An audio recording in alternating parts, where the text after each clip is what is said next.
Good day and welcome to FTM, the channel dedicated to Ferra data models.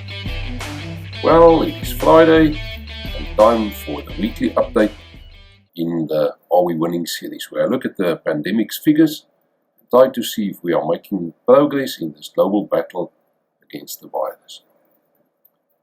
I've already updated the data and I'm going to jump straight into the reports. First, let's look at the new infections. Now, here I look at the infections of the world, the US and South Africa, all of this relative to a model I've built and that I use as a benchmark. If we beat this model, we are making progress. If not, we are struggling in our efforts against the pandemic. So here you should ignore the axis. These values have all been scaled to the same value on a given date, the beginning of this grayish block when I started monitoring the figures. And here the green is the world. Those are the new infections recorded globally. And as you can see, we are, just zoom in a little bit.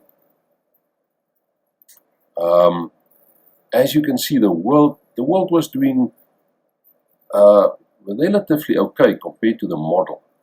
But recently it's been struggling. It's sort of ticking upwards, and there's this upward trend that's developing. See the world stitching around that. But we've punctured a number of times the model, and at the moment the figures themselves are above the model, and the moving average, 7-day moving average, is also sort of pushing through, which is not good news. The US, on the other hand, initially they did badly. You may remember a time when that thing was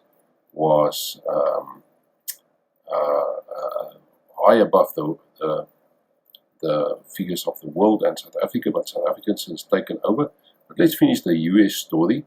The US struggling, but improving, and at the moment the US is going in the right direction. I'll zoom in on that a little bit later. But looking at South Africa, the cyan line, South Africa is struggling. South Africa initially did well. There I started the model.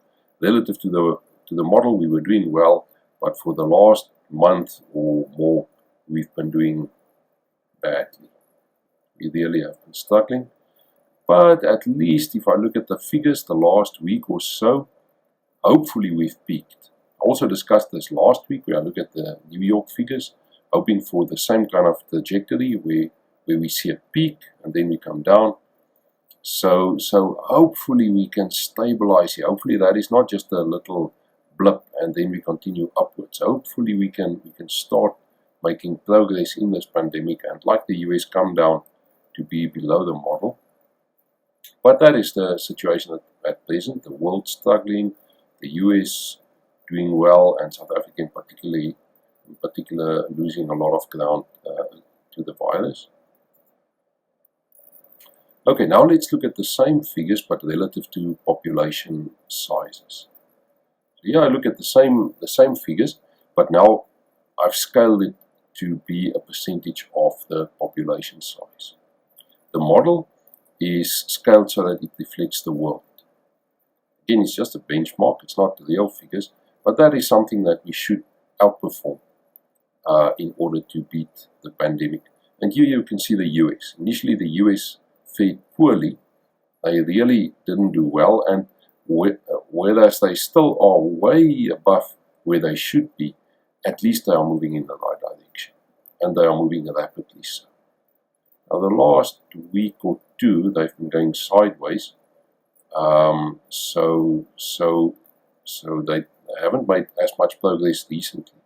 Hopefully this can continue downwards, and they can come underneath this red line, the model, and even go down to 0. But here you can see South Africa. South Africa initially doing extremely well, but then the virus just exploded. Infections just exploded, and there you see the explosion. Hopefully we can stabilize. I really hope. I'm not sure that it's attainable though, but hopefully we can stabilize down about now.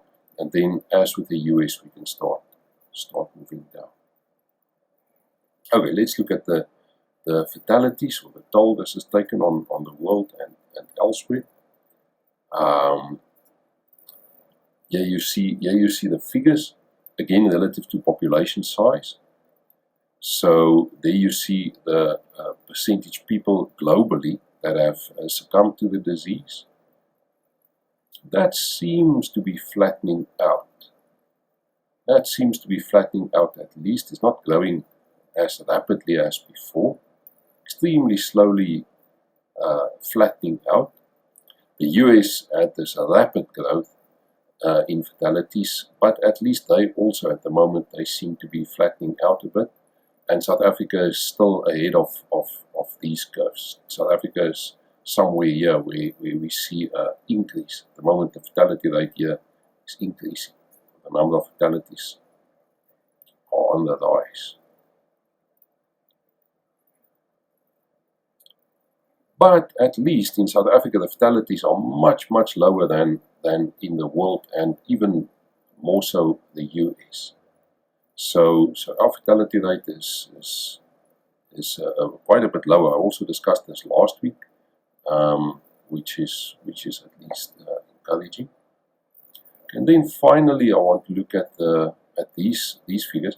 Now, what I do here, as I've discussed in the previous videos, is I use the new infections for South Africa. That would be these blue lines. There's a 7-day moving average, and there's the actual one. And then this green line is the new infections predicted by the number of deaths, the death projection. Now, if you have one COVID-related death today, a back-of-the-envelope type calculation says that 2 weeks ago you had 100 new infections. And of those 100 new infections, 1% or 1 person died. So I assume a 1% fatality rate.